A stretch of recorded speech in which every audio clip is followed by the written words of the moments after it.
to start a series on discipline and different roles. I have been responsible for the discipline of kids in order for them to learn things that they need to learn. I've discovered down through the years, kids really love to learn. They're built for that.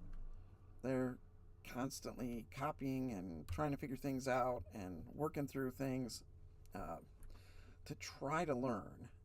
And some schools are built around that concept, right? Whatever the kid wants to learn, let's get them doing that. And then as they do that, they learn math, they learn science, they learn handwriting, they learn history as all of this comes up in these other projects. Uh, Most of the time, though, uh, that doesn't work. And you have public schools that you have teachers that have been trained, are motivated to try to help kids learn the things that they don't want to learn. And I have, I can speak to this sort of situation from different perspectives that may be able to help us. The first one is I was a kid under old school discipline. Uh, I lived through the days when every teacher had a paddle, when the principal of the elementary school had the board of education that he would apply to the seat of knowledge. You know, he just thought that was so clever. I might imagine most every principal back then had something like that going on. But I came up through that system. Um, One thing I did notice, and I'll get into this when I do this next podcast, but there were some kids that just, they were not affected by paddling. You would see, instead of a scared reaction or wow, I never should do that again reaction, you'd just see an angry, smoldering reaction to getting paddled. And I have some suspicions about why that was the case looking back on it.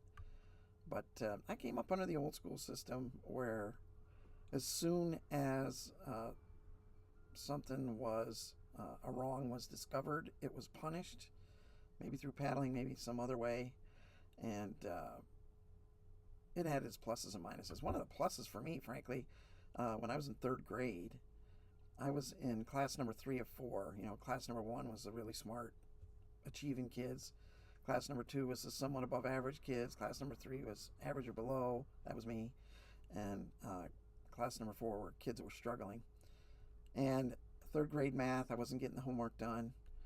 Teacher called myself and my buddy John up front, John Priestner, and we both got a public whack to get our homework done. Well, a couple days later, I didn't get it done again, and she called me up, had me touch my toes, and as I'm touching my toes, she just hit me with that paddle. Felt like my feet came off the floor. Just a good old solid whack. A lot of laughter, of course, went with that. It was funny. You gonna do your homework, Ross? Whack! Before I could even answer, hit me again. Yes, yes, yes. And from then on, I never had any trouble getting my homework done. I needed that to happen to get my memory jarred into place. I also served as a youth and children's pastor for 15, 20 years, many years. And in that time, I learned some other stuff. Awana taught me a lot. I was an Awana commander for several years. And Awana has every second of your evening planned. And I got to work with some great volunteers there and see how they do things. And I also learned that if you keep the evening moving and you have something interesting going on, discipline becomes less of a problem. I was also a substitute teacher down through the years to supplement my income, to be involved in the community, and especially once my kids got in school, to see how things were going for them in the school. Um, this is me with the Central Algoma Secondary School men's basketball team. I wasn't substitute teaching there. I was helping Steve Tullock, the guy in the sweater, coach that team. But I've had a lot of school involvement for 20 years, right up until my youngest kid graduated, so 2020. And I've seen how things changed and some of the struggles that at least from a sub perspective, goes on.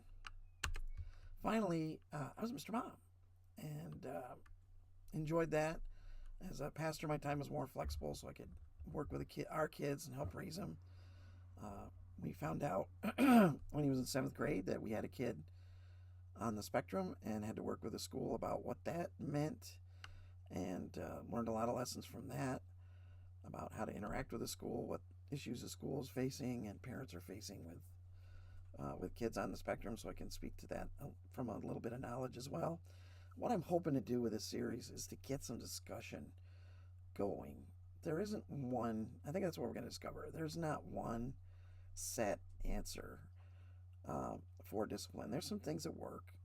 There's some ways that you can work with kids, but kids are so different.